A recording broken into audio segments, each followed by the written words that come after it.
عودة لمشاهد السينما المصرية وفيلم احنا بتوع الاتوبيس للنجم عادل امام والفنان سعيد عبد الغني. يلا بينا يا باشا. استاذ مرزوق، استاذ مرزوق، هو في ايه بالظبط يا سعاده البيه؟ الاستاذ مرزوق يعني في ايه بالظبط؟ تعالى يا جابر. ابدا يا جابر، اصل الشاويش عبد المعطي ايده تقيله حبتين. ايده يعني. ما انا برضو مش فاهم يا سعاده البيه، هو في ايه؟ هايل يا جابر. هاتوا واحد شايل الصبي الظريف ده. أو معلقتين بس، معلقتين بس يعني. هو سعادة البيه يعني، هو الأستاذ مرزوق ماله؟ قلت لي يا جابر أنت مين؟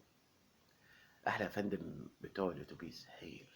بتوع الأتوبيس. احكي يا جابر. أبدأ يا سعادة البيه. كنت أنا والأستاذ مرزوق في الأتوبيس، فاختلفنا احنا الاتنين بين اللي يدفع التذاكر. اختلفتوا انتوا الاتنين بين اللي يدفع التذاكر. هايل يا جابر. احكي يا جابر. ابدا بقى يا سعاده البيه. انا قلت له لا انا هدفع، وهو يقول لي انا ادفع. ففي الاخر بقى قال لي انا هدفع، قلت له لا ما ادفع انا بس.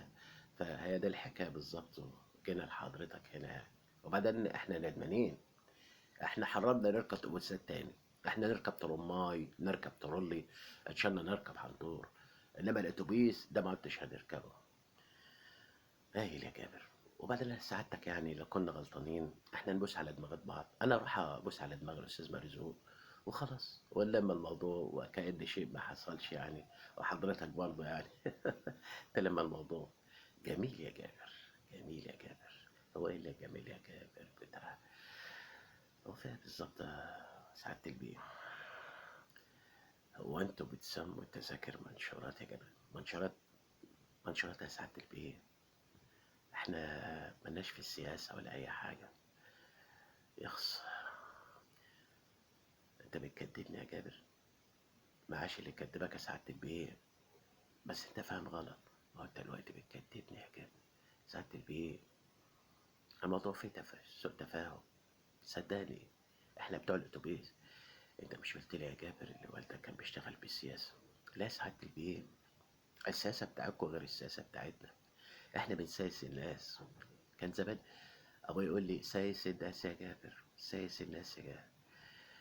انا قابلت اللي عليا يا جابر. شاوش عبد المعطي، خد الشاب الظريف ده اللي بالقلم.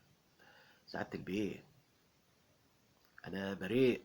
احنا بتوع الاتوبيس، احنا بتوع الاتوبيس يا اخوانا.